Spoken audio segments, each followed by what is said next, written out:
On this episode, our crew talks about email open rates, phone calls, AI, and yield.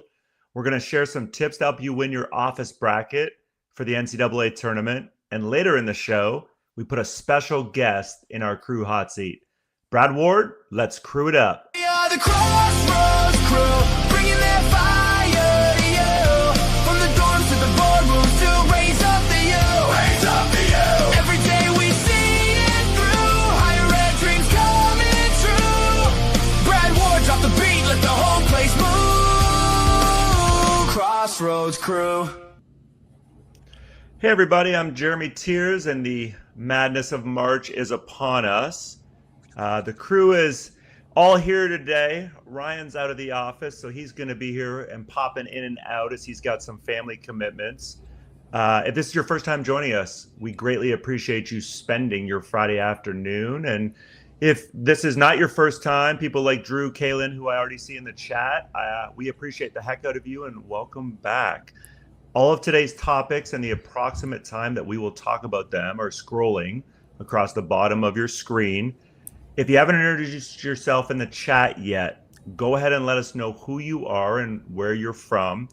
And if you're watching us on either LinkedIn or YouTube, we would encourage you to go to crossroadscrew.live because you can chat with us there and you won't be able to chat with us in LinkedIn and YouTube as easily. So jump over now so you can participate in the conversation.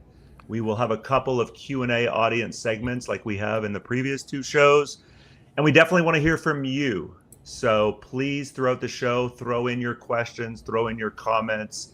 We will be active in the chat with you. And we will do pulse checks as well throughout the show where we ask you a question related to the topic we're talking about. And with all that, guys, let's start by talking about what we've been hearing. And Ryan, I'm going to throw it over to you to talk about some storytelling things and parent engagement that you've been sharing with us. Yeah, excellent. Thanks, Jeremy. I really appreciate it, and good to hear from everyone. So last week, I attended the Indiana ACAC conference, and two themes really came up repeatedly. It was the power of storytelling, which I'll talk a little bit more about later, but also that parent engagement, something we talked about on the show previously, especially, I think, with admitted student days and events underway. We got spring break visits ramping up. Engaging with families is probably going to be more important than ever. So I think it's just important to remind everyone, to keep parents in the loop.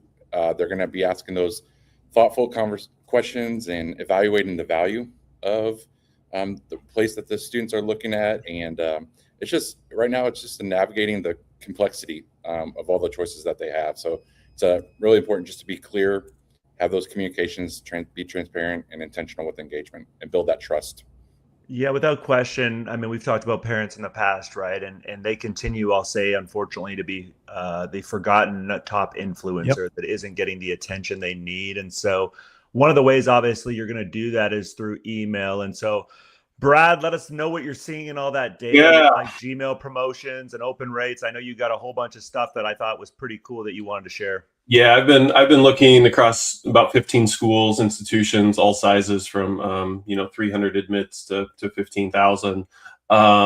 Schools over 4,000 admits is the rough line I'm looking at. The deliverability of emails into Gmail is just getting hammered year over year. So I was looking at a school. And again, this is where you need to look at multiple metrics, right? So their click to open rate, which is what I prefer. I don't want to do clicks divided by sends, because if they didn't open it, they're never going to click. Click to open rate for this school year over year. Last year on 4 emails, 16.18%. This year, 16.13%. So the emails are performing the same. We're getting the same click-through rate. However, the open rates are down 40%. And it's a visibility problem. So right. You have the same click-through rate on 40% fewer opens. As a raw number of traffic coming through from those, it's significantly less. And so that's where, again, we start to talk through multi-platform strategy, social ads, et cetera, postcards, right? Like what else can we do to be in front of these families at this time of year?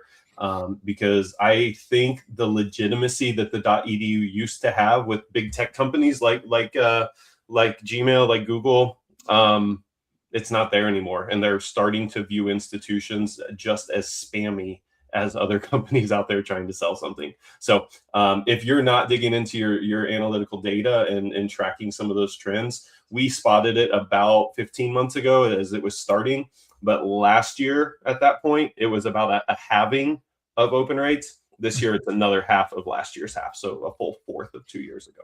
Yeah, and on that note with communication stuff, I would tell everybody listening, please, please, please make sure that enrollment marketing or whoever is creating a lot of your enrollment comms, make sure your admissions team knows what's going out when, especially if it has their name on it. I continue to have conversations with way too many people on both sides of the equation, both on the enrollment marketing side and on the admission side, who are like, yeah, I don't know what we're sending out. I was, in a conversation with a VP last week, and the VP, said, I was asking our staff a couple of things when they were doing their outreach. And then I realized, wait, you have no idea what our enrollment marketing team is sending out to you. And the staff was like, no, should we? And the answer 100% is yes.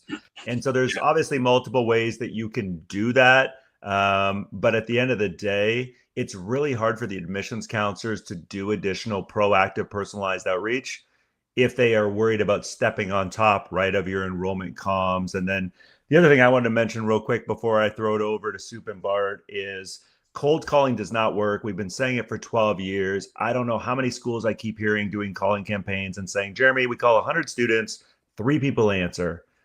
It's not going to work because you don't want it. Exactly. We don't want it. And so at the end of the day, my advice is schedule your phone calls, text and email. Students are okay with both. But they also want to understand the why behind the phone call. Like, why can't this be an email? Why can't this be a text? Bart, what do you think? Well, I think you brought up some really good points there with your, coordinating with your marketing team. And I think that that's so critical. And the other thing is that you've got to make sure that you have a marketing team that's not just an institutional Kinko's that's just making it look prettier by Monday, that they're actually thinking through the multi-platform strategies that Brad talked about, that they're giving you ideas of how to get into the watering holes of these students and parents. And so I think that's where you've got to demand as much from your marketing team. And if they can't pull their weight, you need to figure out and maybe escalate that up higher, because this has to be a full court press at this time of the year. And you've got to really be able to leverage every expertise that you have on campus to get these things done. And so I think those are some really good points there, Jeremy. Yeah, and Soup, as you dive in here, we encourage anybody in the chat, let us know what the one thing is that's been on your mind a lot this week, or just where your team has been having a lot of conversations. Soup, what do you got to add? Well, before we jump in on this one, I think, Brad, did you want to, Drew had a good question, and I'll just segue. I'll jump in on the next segment here, but Brad, sure. Drew, what I would say on that, in terms of, are we confident the rates are accurate? So 2 things I'll say. One, you can always look at unique clicks year over year. That's a very easy indicator. Don't look at the percentage, just look at the raw number. And if you had 400 clicks on that email last year and 200 this year, there's obviously something going on, right? The other thing I will say, and maybe I'll do a segment on this in a future month, Slate tracks every click, which includes any school, K-12 school, which is checking links before the email gets put in the student's inbox. So if you're not doing a tracking report query and filtering out the clicks from an AHC 2.1, and if you don't know what any of that means, again, happy to show you. Drew, I can hop on a call with you this afternoon and show you that. That is the quickest way to actually get some of the fake clicks out and see the real clicks. Yep. Awesome. Well, let's pivot then to leadership. And I would love to start with you, Soup, and just understand, the 5 of us talk a lot about staff retention. I know that's something that all 5 of us are really passionate about. And Soup, you had some interesting thoughts in a recent conversation, so share that with everybody. Yeah, just one of the things that came up for me on this topic, we recently had our spring user group with Ardeo, where we bring in some enrollment leaders from across the country, some great schools. And, one of the topics that came up, which surprised me, I hadn't thought about it, is just, one, we know there's a lot of issues around staffing. Do we have the bandwidth, limited time, energy with the staffing that we have, number of admission counselors in place. There's open positions. We're trying to fill positions. But one of the things that came up that really struck me was this difference between kind of pre-COVID and where we are now. And so kind of pre-COVID and back in the days when I was on that side of it, you'd hire some new admission counselors, typically right after they graduate in May, and they're going to stay with you. And you would have them for at least one full cycle. right? They'd get through a whole full cycle. A lot of times, we're going to get them through 2 before they decide what they really want to do. And this higher ed leader was saying those days are gone. Like, we can hire one now, and 3 or 4 months in, halfway through the cycle, they're bailing or choosing to go do something else. And I just thought, wow, like, that's even more challenging to meet the needs that we have when we can't even keep a staff intact even through the cycle. So just wanted to spend a few minutes talking about that, hearing people that are in the chat on what you're seeing, what you're experiencing. How are we addressing that? How are we solving that issue of keeping positions filled, keeping a staff intact as we go through the cycle? Yeah, you got to audit your onboarding processes. I mean, I had this conversation, it's probably been a couple of months now, with a VP. And to your point, Soup, so this would have been, I think, right before Christmas. And the VP said, Jeremy, I literally hired multiple new staff admissions counselors last summer. Yep, they both quit before Thanksgiving. And we were having obviously a conversation around why that is. But one of the things I encouraged him to do, I said, talk to me if you're comfortable sharing about your auditing, like your onboarding process. Like, what kind of training do you give them? And is it just a big thick binder of like every piece of information about your school? Or is there, I'll say, other sales communication and key things that they need to know? Like, how do we start and keep a conversation going with a young person, right, Brad? Yeah. I'm also hearing from VPs and higher level staff that somebody sticking around through the recruitment season does not happen anymore. There used to be like this honor, right? That I'm gonna see this cycle through. They're leaving midstream, and I don't care. It's December. Here's your 2-week notice. So Ryan, let's go. You look stable right now. Let's talk. Get your voice in there. Sorry, guys. I apologize that I had some Wi-Fi issues here going on. No, I was going to talk a little bit about. I had the opportunity, like I said last week, to go to the Indiana ACAC conference, and they had a phenomenal keynote speaker, Olivia West, and Olivia is the in-game host for the Indiana Pacers and the Indiana Fever, and she really talked about just the bridge that we are building, and just reminded that students don't struggle just because of lack of ability. They're really struggling because when a bridge is missing, and for me, that really just sunk in. People don't care about what you know until they know you care. Right. And so I think that's really important in this whole process. Yeah. One thing I'll add too, when you're talking about the training and everything, I was meeting with a mentor of mine. He's 82 now. He came up to spend some time with me, and we're kind of working on a book together on marketing and enrollment. And we kind of come across this idea of how many of our admissions offices are processing offices versus recruiting offices. Mm-hmm. How much time do we spend just processing inquiries, processing apps, processing things, as opposed to truly recruiting students and building those relationships that are going to differentiate your school over everyone else? I thought that was an important thing, because sometimes I think we get so used to the actions that we're doing and the things that we should or shouldn't be doing, as opposed to actually building those relationships that are going to make a big difference. I think we have to acknowledge there that when we turn the application into an inquiry card, we kind of shot ourselves in the foot, right? Because now you have 4 times as many applications to process and get through, and it's turned it from a relational to a transactional process. Yep. Well, and then being intentional, right? If you're in a position of leadership and you manage anyone who's doing recruitment, like not just asking them how it's going, good, right? Everything's fine, yep. And you're getting a lot of this one. You've got to ask some very intentional questions to know where are those gaps right now as they're trying to have conversations, for example, with their admit pool here in early March, right? Because there has to be proactive, intentional outreach, to all your guys' points, on top of all the enrollment marketing stuff. Otherwise, you just miss the opportunities to create those connections and that sense of community, right, that so many students are looking for. Mm-hmm. Yeah, and that's what's going to differentiate you, because everybody else is doing the processing. And everybody else is chasing everything, but how can you differentiate yourself? And this goes back to my marketing roots. How can you be different? How can you make them feel different? To Ryan's point earlier, I mean, you've got to do those types of things, and just running through the motions isn't going to do it anymore. Yeah. Well, one of the cool things that we were talking about recently is just some tech things that I know Brad and Bart have been seeing. And we were talking about adding that because I know in the chat and past conversations, people have been like, hey, I'd love to hear, just like what Bart's seeing in AI, or just some quick tips from him on, hey, I'm not at his level. How do I get closer to that level? So we all sat down a couple of weeks ago and said, let's add a new segment to the show, and let's talk about a couple of things related to AI advice and tech tips. And so I'm going to start with Brad, who's going to talk a little bit about some things in Chrome that he's seeing. Yeah. And then we're going to throw it after that to Bart to talk about using AI in Excel. Yeah. So Brad, what do we got? Yeah, my new best friend in workflow and in life is Google Chrome tab split view. So if you basically right click, sorry, let me go back here, right click and go add tab to new split view.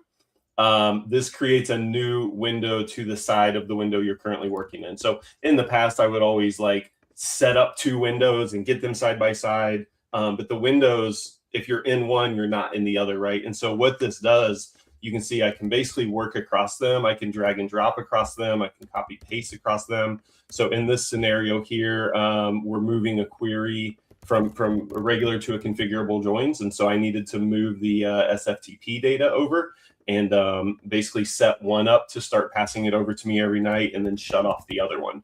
And so, there's a lot of settings here, right? There's a lot to look at. And so kind of having both of those right next to each other, you can basically kind of work in tandem. So, that's kind of one example. In the middle, you can actually slide the bar back and forth, make one larger, make one smaller, and, close the view, separate the views, all of that. So pretty cool, pretty powerful stuff. Again, I've been using it a lot. Here's another quick example. This kind of leans into AI. This is, Jeremy sent over what we're talking about today, able to just drag and drop that over into a vibe coder, essentially, that we use on the back end to keep us paced. So right now I can tell you we have 7 minutes and 4 seconds left in this segment. But again, just a really quick way to be able to see, here's the data I have, here's the thing I'm working on, and in tandem be able to sort of do those two things together. All right. And so for all the non-tech people out there, right, a couple of things. Let me first tell you that configurable joins, when you heard Brad say that, that's queries on steroids in Slate, right? Now, Brad, if somebody's going to hear this SFPT, what does that mean? Secure FTP, secure file transfer protocol. Yeah. So here's another quick example. This is me pulling in some weekly data from Meta ads. And so it's something we just track weekly. How did this campaign go? How did this campaign go on a few specific metrics? And so again, rather than opening two windows, I can basically have them both open.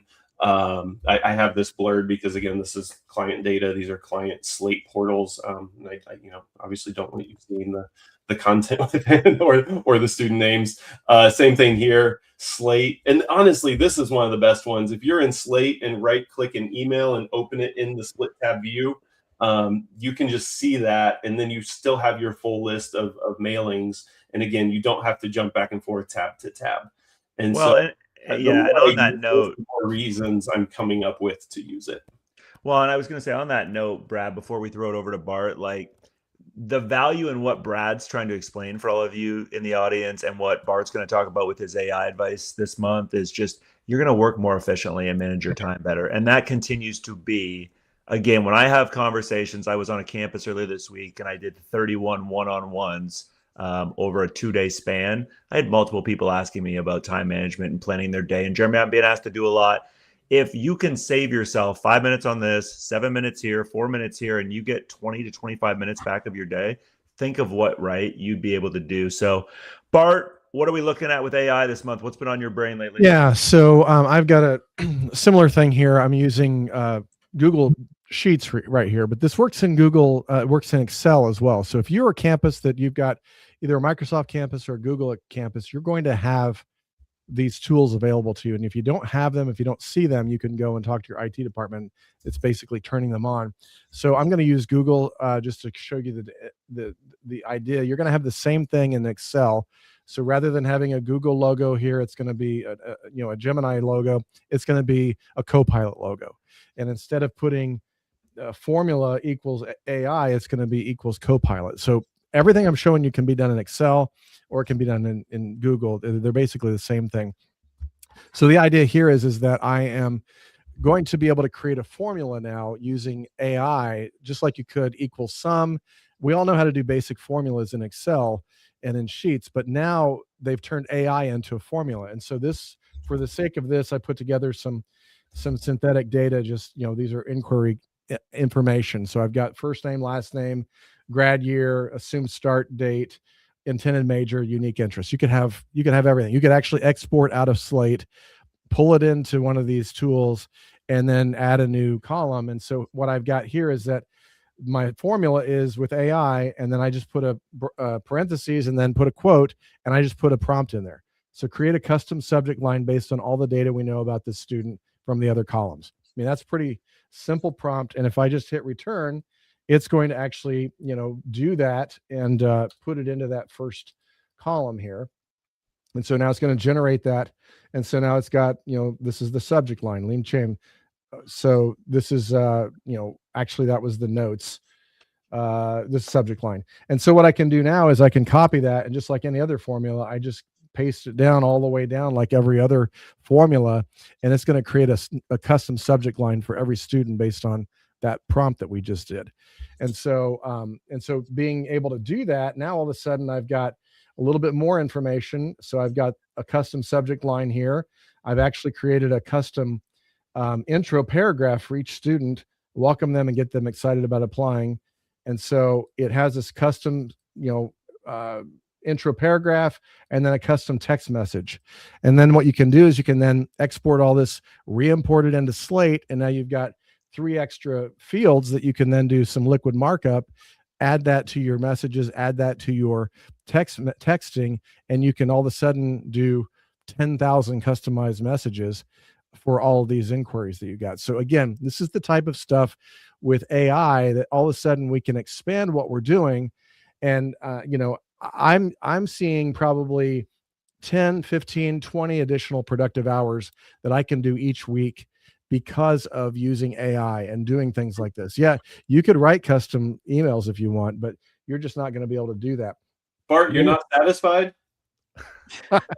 No, I'm not satisfied yet. Like the little paper clip, you remember him? Question, Bart, do you pay for Gemini, or is this available to anyone in Google Sheets? So if you have I use Google Workplace, and so we're paying for the Google Workspace, but if you are on a campus, your campus is already paying for that.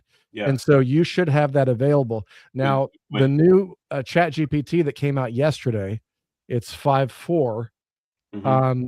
It actually now can integrate within Google Sheets and Excel natively. Nice. And so now you can actually use ChatGPT in these. You're probably going to have to get the paid version, which is $20 a month. And if you don't have the paid version, my question is why don't you? Because that is like the easiest way that you can improve your efficiencies and things like that. But yeah, there's and Claude already does it. You can be in Sheets and Excel with Claude. These are all going to be embedded in all the tools that we already use. It's going to be a matter of time before we start seeing these in some of our CRMs. When are you getting your Google phone? Listen, you're gonna be the odd duck in the group, Brad. Come on. Hey Bart, one last follow-up question on that before we start to shift gears here. Yeah. Any worries, concerns around safety, security of information data if we start to get in and we're playing around? Like, is this stuff safe? Do we have to worry about? Yeah, that is a really good point, Soup. And yes, you do need to worry about that. That's why if you have, the Google system or the Microsoft system on your campus, staying within these tools that you already have that already have Copilot and things on that, that's a much better way than downloading your data and then uploading it into the cloud with chat or with whatever else. You don't want to do that. If you're going to do that, you need to anomalize all your data. So get rid of your student names, IDs, home addresses. Then you can, once it's anomalized, you can go in and do some research, productive analysis, that kind of stuff. But yeah, don't upload just raw data into the cloud. Well, and if everybody, who's listening, or some of you, and even if you're watching this back on the replay on YouTube and you're like, what in the heck? Bart was just talking French. Brad was talking French. Because I saw Soup was looking down a little bit like he was extremely confused. And Soup, you're not alone, buddy. You're not alone. You and I are nowhere near the level of Bart and Brad. We No. both admit that. But my point was going to be, if you listening to this want to eventually succeed into a position of leadership in higher ed, in any level of office marketing, advancement, admissions, leadership spends so much time in data, and efficiency is even more important at the leadership level. And so it's okay if you're not at Bart or Brad's level yet, but you got to start somewhere. And even if it's 30 minutes a week, like Bart talked about in previous episodes, just mess around with AI, use ChatGPT, use Claude, use whatever you want to use, but just experiment, right? That's what it's there for. So be curious. Brad, rumor is a special guest has joined us. You want to let her in? Hi, Katie Condon. Katie. Good afternoon, friends. How's it going? Excellent. So And so we said Ryan was going to jump in and out today because he had some family stuff going on. So we thought it would be fun to bring in a special guest, someone who is very familiar with the world of enrollment management, and ironically, someone who is also in a position of leadership. So Katie Condon is the VP of Enrollment Management at Eastern Michigan University. I was going to ask you this later, Katie, but I'll just put you on the spot now. Bigger EMU rival, Central or Western? Ooh, depends on the sport, maybe. However, I will say Eastern and Central just recently signed up to compete in football at Ford Field. And so I feel like for at least the next couple of years, Central's really going to be our big rivalry because we will be competing at Ford Field for a little bit of a Detroit takeover. I think we're calling it Motor City Takeover, actually. And so we're pretty excited about that. So at least for the next couple of years, we want to choose Central. I love it. I love it. Well, Katie, let's ask you a question because you obviously have a different lens to offer than the four of us. And so we'd love to just know whatever you're comfortable sharing. What are you focused on right now with your team, given it's yield season, given there's a whole bunch of things happening on March 6th? What's EMU looking at these days and where the conversation's being had? Yeah. So how much time do you have? Right? There's no lack of opportunity. I would say for the most part, it's how to stay focused, right? When there's opportunities and priorities everywhere, it's hard to keep teams focused on kind of what really needs to be in front of them right now. We are a rolling admission institution, and so we are still at all times of the year still focused on application generation and converting students. Today is our actually very first SOAR event. We're the Eagles here at Eastern, so we called it SOAR, but orientation is a better name for the program as far as a descriptive term. So we're already in our full-on yield season, encouraging students to come to campus. We are also, of course, thinking through strategies that can impact yield. How can we leverage tools like AI, like customized outreach? How can we use our tools like our loan repayment assistance program? Shout out to Soup and the Ardeo team for all of their assistance with that. And so, yeah, we're really going through our toolbox right now and making sure that we have all of that situated so that as we get to that May 1st timeline, we're encouraging as many students as possible to choose us. I love it. And I appreciate you sharing that. And, wherever you're at in yield right now, I think it's just continuing to make sure that the clarity is there, right? With the different people who need clarity, whether it's your senior leadership team, your middle management, if you have that, your admissions counselors, your enrollment marketing, financial aid, tour guides, admitted student people.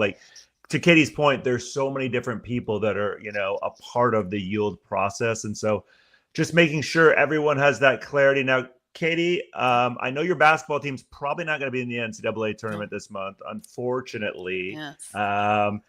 I know that any of you listening, if you've listened to my podcast or one of the previous shows, know that in a previous life, way back when I was a college basketball coach for 8 years at 3 schools. And so this is 100% my favorite time of the year. I know Brad and Bart, quite honestly, could care less.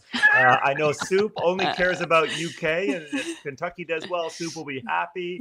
But we wanted to spend a few minutes because I think it's fun just to share some things about the NCAA tournament, which will start here, not this Sunday, but the following Sunday with the selection show. Because I'm sure at least a few of you listening to this, even if it's on the replay, are going to have an office bracket. Katie, I don't know if you do one at EMU, But I thought I'd offer you some tips because, fun fact, Jeremy has won his friends bracket the last 3 years in a row. I'm going to try to make it 4 this year. And so I'm going to give you just some. How many friends are we quick talking tips. here? Because I win my family every year, but like, Listen, I'm talking a friends group bracket, Brad, where the prize is in the 3-digit number, and there's about 20 to 30 of us. So it's definitely not tiddlywinks. It's not enough to retire on, but the bragging rights, right, are the best part of it. And so which you're exercising right now, which is Yeah. you got it. You got it. I get jacked up to talk 350 days strong here. 100%. And so for those of you listening, if you're wondering, all right, who are some of these teams that if they get in, like they're probably going to be one of these big upset, potentially oriented teams, and they're going to, beat a much higher seed. And so this is obviously, pertinent on them getting into the tournament, which we won't know until they do their conference tournaments, which has already started. But the St. Louis Billikens, the Wisconsin Badgers, and good old St. Mary's out in California, all 3 of those teams, if they get in, will probably be, 8, 9, 10, 11, 12 seeds. And I think all 3 of them are easily capable. I have watched all 3 of them play this year. Yep, I'm the basketball nerd of the group. If you're wondering, a Cinderella team, so a team that maybe is going to be like a 13, a 14, or a 15 seed, if there is an upset, I think there's 2 teams that could end up doing that, and they are North Dakota State and Belmont, both of whom are having very, very, very good years. Yes, the Bruins and the Bison, go figure, B and B. And then if you're wondering, all right, how about who can make it to the Final Four, Jeremy? Who can actually win this thing? I honestly, and I've watched a lot of basketball this year, I don't think there's only 4 or 5 teams. And so if you want my picks, my Final Four will probably be some compilation of Duke, Arizona, Florida, UConn, and Michigan. I like Houston.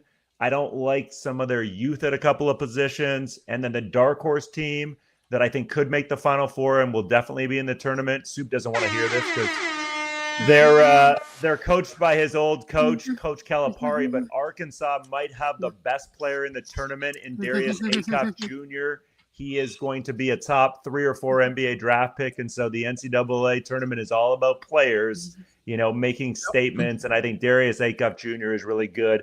Katie, do we have any thoughts on the NCAA tournament, or we don't care? So my team, my alma mater is West Virginia University, and unless they can go through the Big 12 tournament, I don't have a lot of hope for them. But we're still, my husband is a West Virginia native. We will still continue to root for the Mountaineers as long as possible. And my tip is how I've won a couple of brackets is always just put the Michigan State Tom Izzo a little further than what, maybe not winning, right? But maybe just like one more spot than necessary. Tom Izzo is just a March Madness guy, and so if you can just get him one more level than maybe what other people think, you might get a good bracket. See, and Katie, in most years, I'm 100% with you, but boy, Dusty May's got Michigan rolling right now. That's true. And don't get me wrong, I'm an Izzo guy. I'm a Big Ten guy. They're obviously both Big Ten teams, but Michigan is really good. Well, we're going to dive into yield because Brad's giving me the naughty notice, like, Jeremy, let's go, we're behind. And so we're going to talk about a whole bunch of things this month. But Katie, I wanted to start with you just because, again, I think you provide a unique lens the audience is going to be curious about, like what yield strategies, whatever you're comfortable sharing, because we don't expect you to give away any big EMU secrets, but like what is most helpful the last couple of years for your team when it comes to yield strategies? Where are you guys finding the most success? Yeah, so we're still doing a lot of the traditional work that you just need to double down on, right? Think really strategically about your events and your opportunities for students to visit your campus. They want to see themselves on your campus. And so any opportunity to make it feel like home, and it feels like, right, a little bit like, oh, of course, everyone's doing that, but like, you really have to make sure that you're putting your best foot forward when it comes to students visiting their campus. I always say I liken a campus tour similar to the TLC show, as all of you gentlemen have probably, I'm sure, are a huge fan of Say Yes to the Dress. It's very similar, right? Like, say yes to our campus. And so we want them to get that same overwhelming sense of joy that they have found the spot. I tell families all the time, getting into college is really just like the first step to your collegiate journey, you have to find a place that you're going to thrive, right? And so it's not just about getting in, it's about choosing the institution where you're going to be able to graduate. We know retention is a key hurdle for a lot of students. And so choosing a campus that they can really thrive on, I feel like is really important. So doubling down on your campus visited experiences, I feel like is really important. The other thing I would highly recommend, we still do it, thinking through the events that are happening on your campus and a way to showcase them to future students. So we do a lot of undergraduate research on our campus. Of course, as Bart was saying, you're collecting all of this data. Maybe you've collected students who are interested in undergraduate research. Are you inviting them to those events? Are you doing stories about those events so that it's really, you're sending students the information that they've told you what they're interested in. Now let's utilize that data in some type of way and showcase the things that are happening on your campus. And hopefully it's fun, right? I think higher education takes itself too serious sometimes, especially in times of stress. But college and higher education and learning should be fun. And so I'm always stressing to my staff, like, look for those fun opportunities on our campus that we can show students a little bit of personality. And so those are some of the things that we've done that we will continue to do and continue to invest in. Yeah, I appreciate you sharing that. I love that you hit on connections and community because, again, we've all seen the data. That's a huge, all right, decision-making factor for so many students. And I love, real quick, I'll add to what you said, Katie, around data, because utilizing your data, especially your admission staff, knowing how to take the data that you're providing them with, like, I continue to have a lot of conversations where it's like, okay, you give me a priority list if you're Katie or one of Katie's senior leadership members. Like, do I know what to actually do with the data if you've told me who the students are that I need to focus on? And so I'll just share, because I know that most of the audience, when I do trainings, and we've even had people in the chat, talk about how helpful it is. Jeremy, what are those questions then, like, our staff should be asking? And so, a couple of things I would encourage your staff to focus on and yield right now. It's important to try to figure out what a student has left to do before they're going to make their decision. And so, like, I literally encourage you to have your counselors ask, hey, Jeremy, like, help me understand what you have left to do before you're ready to make your college decision. Because there are students out there who absolutely have everything they need from your school, but like, they're still going to go to an admitted student event, right? Or they're waiting on a financial aid package from another school. And, before I throw it to Soup, because I know he's got some ideas on like money and just cost and all of that, another question I would encourage you to ask is, what else besides money? Like, what are the other factors that are carrying weight for you at this point? Because if you ask a student some version of like, what's going to be the most important factor in your college decision? Almost everybody's going to tell you cost or money, right? You can assume that. And so trying to figure out what else do they value is also something that your counselors absolutely need to do when they do their outreach. Soup, what do we think when it comes to just, all this financial aid stuff and what you guys have been talking about at Ardeo? Yeah, I mean, well, one of the things that I've just been thinking about, again, I go back to the days when I was on that side as a dean of admissions, and I felt like for some of the schools that I worked at, not every school is like this, but we would get into this season and we felt like the only way at this point to win some of these students over is more cash, right? There's a gap. Can $3,000 more cash get them across the finish line? And that was just a strategy that was leveraged so much. I do think a lot of schools are still leveraging that. But at the end of the day, the more I think about it, and Jeremy Taylor, who VP at Defiance, we recently had made a comment, like the Kohl's cash, giving away more Kohl's cash ultimately isn't, going to really help us. No. And so I've just been thinking about that and wondering how we're grappling with that. Are we still doing that? Is that still a viable strategy? To think all we have to do at this point is try to throw more money at these students to get them across the finish line.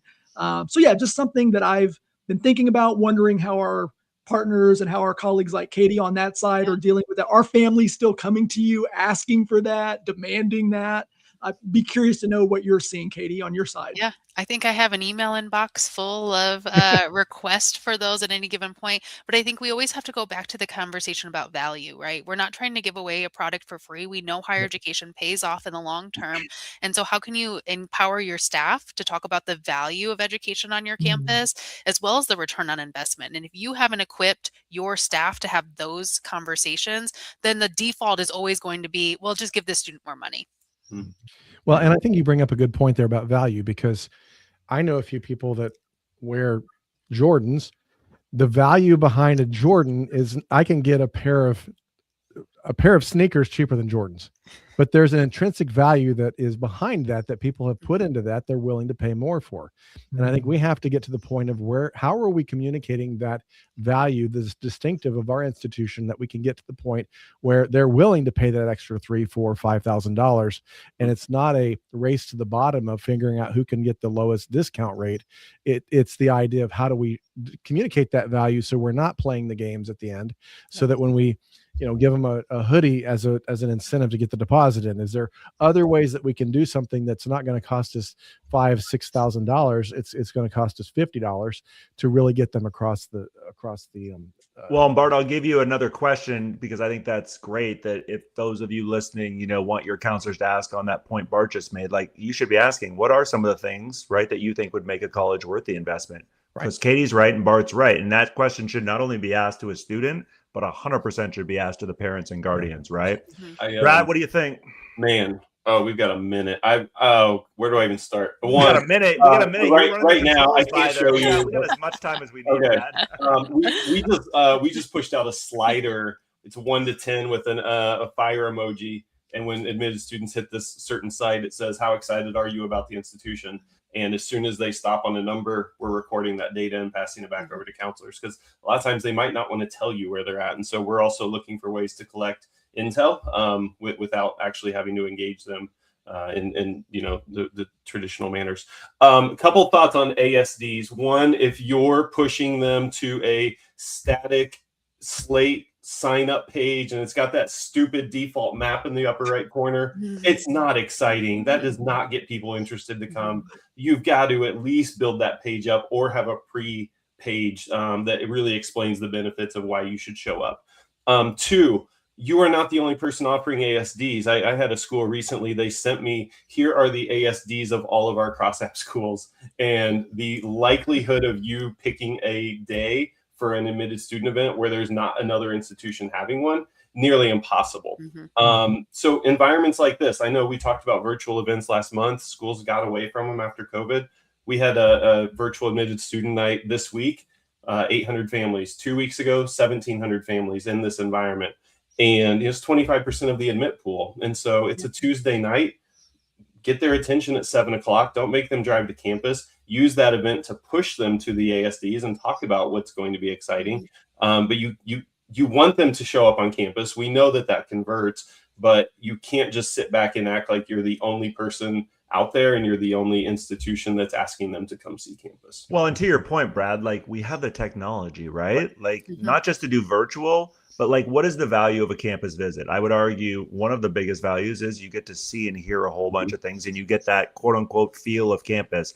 Well, we have capabilities through video, especially, right, to offer a pretty darn close, similarity in terms of feel. And so just understanding it needs to be a mix of admitted student events. There's tons of schools I know that are doubling down on regional events, right? And it'd be great if everybody would come from 4 hours away and hop on a plane. But if we can get a couple of people in that area who are alums, or we can get some of our staff to be out there, you can still create all kinds of opportunities for those community and those connections, right, that Katie talked about earlier. Katie, I would be curious to ask you, the Michigan ACAC is when? Is it this month or next month? Oh, you're asking me a trick question. No, I don't remember the answer. I seriously don't. I don't remember either. I feel like it's this month or next month. And so I know Ryan mentioned earlier before he jumped off, right? The Indiana, they do theirs first. We did ours here in Indy a couple of weeks ago. And so spring conferences, I know, are also happening right now. Katie, what do you think the number one tip March is? March 19th. I got it. See, March my memory's not bad. I'm getting old, but my memory's still Yeah. decent. Lots of spring conferences happening. And I know, obviously, it's hard to, during yield season, get out to those. But Katie, for those people who do get professional development opportunities, like, what's your number one tip in terms of like maximizing time at any conference? Oh, great question. Conferences are so important for the networking. And so I look I try to research the presenters as much as possible. Look at the people's LinkedIns, see what they're posting, see what they're engaging about. Because, right, if somebody's a really engaged, smart presenter, you're going to get so much more out of that presentation. And so that's one thing that I always highly encourage. Look at the presenters, look at the schools that they represent. Do you have aspirational peers that you're looking to learn a little bit more from? I think that's certainly helpful. And look for things that you maybe in the subject you don't know anything that is in that area, right? Like actually don't know anything about athletic compliance, and so let me go and at least get a 100 level understanding of athletic compliance. It doesn't always need to be directly related to kind of your area of expertise. Use these opportunities to think outside of your box. So for example, this year I'm actually attending NACUA, which is the legal conferences, higher ed legal professionals, because was asked to present on fraudulent applications, right? And so I don't know a whole lot about this conference. I am sure being in a room of lawyers will be tons of fun, but it's just an opportunity for me to learn a lot more about how higher education works. And so I would encourage folks to think outside of the box as well. Brad, it looks like Drew was asking another question related to data. So let's hit on that because I pulled some data real quick. Okay. Drew, that's great. I do the event. However, don't forget about parents. I just looked at the school I mentioned that had 1,700 attendees on their virtual event. Parents are not going to be on Zemi. 63% of attendees, 1,115 out of 1,761 were parents. Yep. And the average viewer time was 24 and a half minutes. Yep. So don't miss the opportunity to engage parents virtually. And Brad, can I add one other thing to that? I was just thinking about a second ago. You are 100% spot on. And on your on-campus accepted student days, separate parents and students. If you have not made that change and you're still keeping the whole group together for all the programming, stop. Find ways, separate the groups. Do strategic programming for parents. They have very different needs than what we're trying to accomplish with all the admitted students when they're on campus. Find creative ways to really meet the needs of the students, but do some very important things specifically for the parents. And you can only do that if you find intentional ways to split those two groups up physically throughout that day and that experience. Yeah, and if you are down right now in admitted student event numbers and you don't have, the opportunity, like Brad said, to do, a ton of virtual events, I continue to see on all the surveys we ask, hey, what are the top things your parents help you with or your guardians help you with in this process? Literally the top two things: figuring out the financial component, which makes complete sense. You know what number two is almost every time? Planning any sort of campus visits. Yep. Like if you would get to more parents right now, you 100%, right? If you do it in a personal way that explains not just the value for the student, but what's the value for mom, dad, whatever the dynamic at home is. What's the value for them if they're going to have to organize all the logistics here and bring the family to campus for an ASD? Can I throw out a free tip here? If you're not pushing Slate queries straight to Meta to target on ads, you should be, but send 3 queries over. Send the student, send parent 1, and send parent 2. If you put them all in the same query, as soon as it matches the student, it's not going to go look for the parent. 80% of my clicks on Meta are parents. And so again, if you're not putting these opportunities in front of them when they're just doom scrolling and, my biggest yield thing is, when is the last time an admit thought about you, right? You have to get them to think about you, and you can't make a decision if you're not thinking about it, right? And so any opportunity, whether it's just digital, I call it billboard marketing online, right? Like I just want to pop up in your feed and have you think about me for a moment. I want to engage you in some meaningful way and have you think about it. A lot of people sit back and they wait for the admits to come to them. Yeah. You have to be proactive and get out there and, again, get them thinking about you so that they can move forward in their decision-making process. Yeah. And as you're kind of talking about the yield ideas, one thing that Katie said earlier that I think is really important is we need to figure out how to have fun, how the students have fun, because I think that's going to differentiate, and that's what they're looking for. They're looking to be what I call edutainment. They want to be educated, but they want to be entertained at the same time. One thing we've been doing for a couple of schools is developing some almost BuzzFeed type of quizzes. And we have one that we developed called the Dorm Room Designer.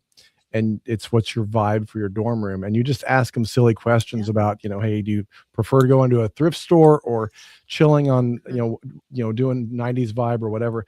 After they take the quiz, we're actually delivering them pictures of what their dorm room could look like at that institution that we've taken with AI, and put the decorations in that we use in Nano Banana. It's no big deal, but that's the kind of stuff that will get them excited about your school, get them excited and pulled in. And so things like that I think are just quizzes and ways to engage students. You can also use that as intel for more content. So we had a quiz years ago at the school that was, what will your typical weekend look like here?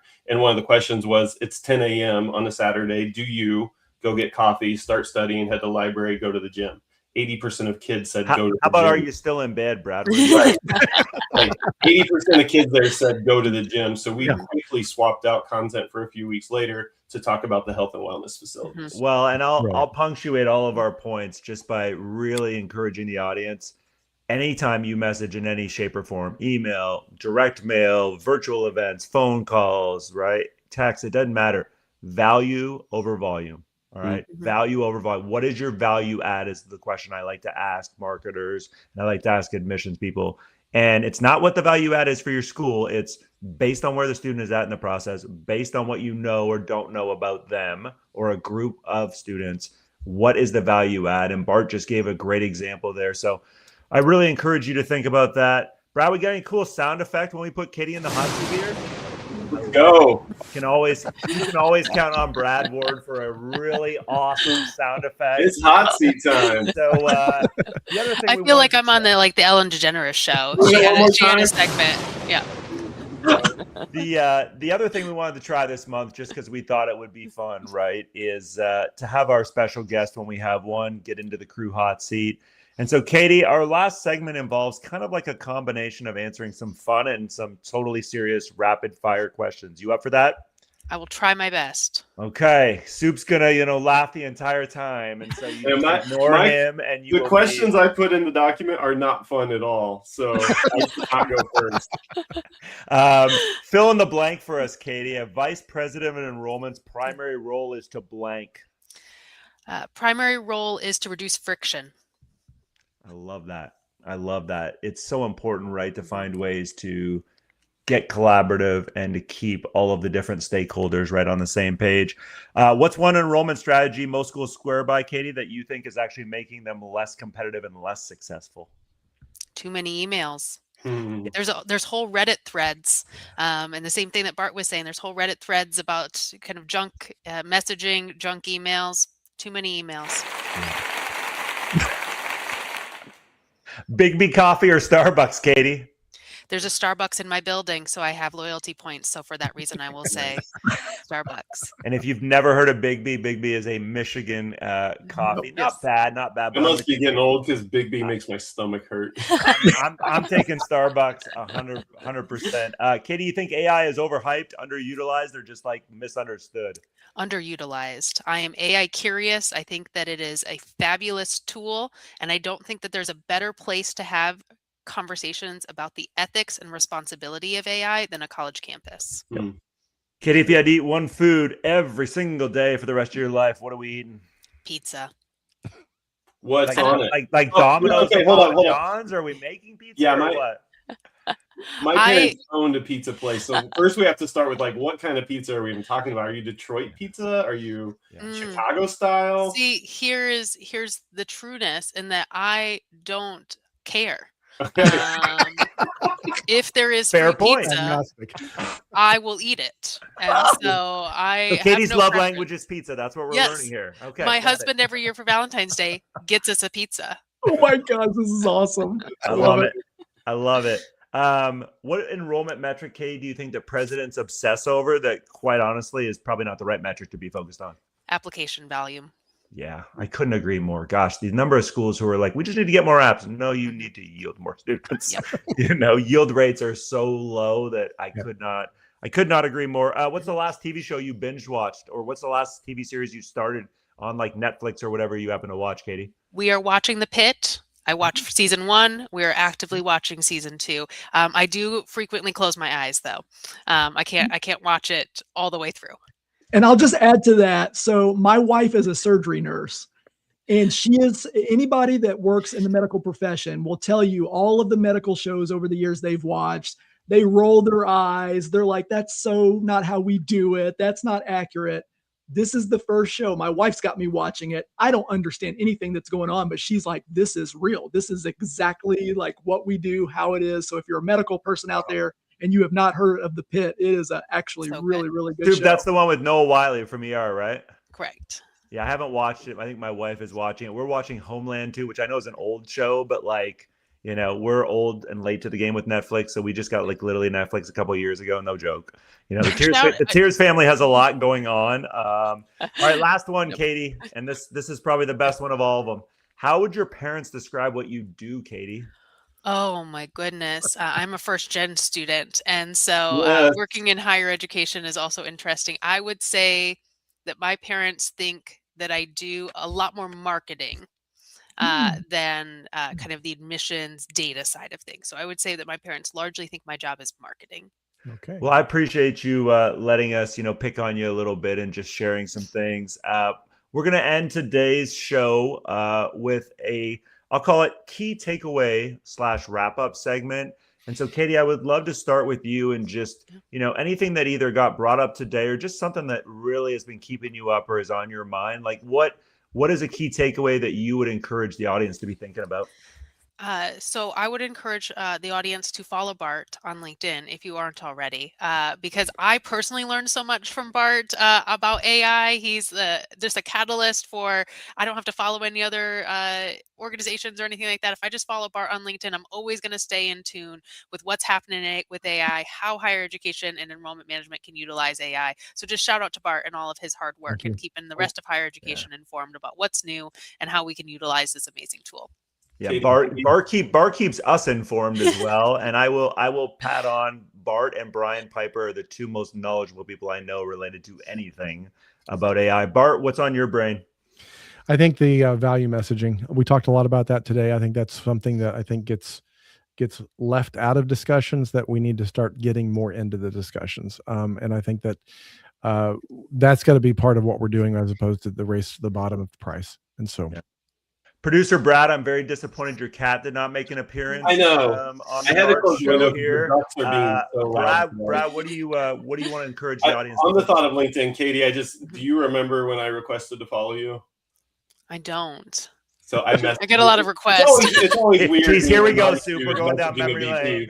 But I said something to the effect of, I have nothing to sell you. I just enjoy seeing your content. And you were like a second level, and I would see and I said, yeah. I just want it in my feed. Like, I have nothing to sell you. So I love that. That's probably why I said yes, because I do. Yes. So let's see. I think my takeaway, honestly, it's yield season. Like, right. This is my favorite time of the year. This is my March Madness. You have to have intentional data that tells you what part of your admit pool to focus on, because half of your admits were never coming in the first place. And then another half of those are super on the fence. And so, you've got to have somebody who's helping you evaluate and rank and score. Well, and I'll punctuate Brad's point with something I said earlier, because it definitely bears repeating. Once you provide that data to your team, please, please, please give them training or give them a better understanding of not just reaching out and saying, Jeremy, what questions do you have? Jeremy, do you have any questions? Jeremy, it's way too open-ended, and they do not know how to handle that and respond, which is why they ghost you. Please, all right, help your staff understand, how do we craft an easy little email. I'll even give you the subject line. Use the subject line, one question for you, comma, that's it. Literally, that's the subject line I want you to send, and just ask them a question related to their decision-making process and explain, I am here to support you. I want to support you in the way you need to be supported. Like, please help me understand where I can do that. Soup, what's your big takeaway? My biggest takeaway today is actually something Katie said that I agree with 100%. When we were talking about spring conferences and Katie mentioned, try to get in and attend a session that doesn't have anything really to do with either what you're an expert in or what you know. I recently, it was a couple months ago, I was at a conference and I just saw a session that was being led by heads of IT or data. And you would think, okay, that's probably not going to be the most exciting session to go to. But I was genuinely curious to learn more. And I kid you not, it was one of the best sessions I've attended at a conference in a long time. I walked away learning some things about data, security, just what those folks have to go through, how they see work through their lens. And I think I just really am glad that you mentioned that, Katie, because I think we should all spend more time doing that. One of my recent colleagues, she's a VP of enrollment now, but also comes from a financial aid background and is trying to get to both types of conferences to kind of cross those two together. So I really appreciate you saying that and encouraging all of us to think about doing that when we're at these conferences. Yeah. And I'll just end before we let you all get back to your day.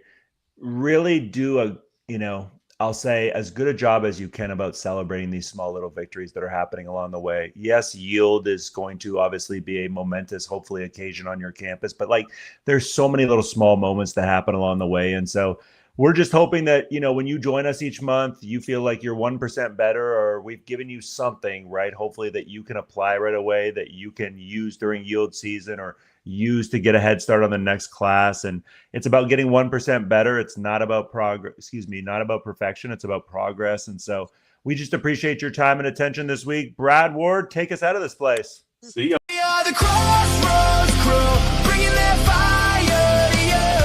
From the dorms to the boardrooms to raise up the you. Raise up the you. Every day we see it through. Higher ed dreams coming true. Brad Ward, drop the beat, let the whole place move. Crossroads crew.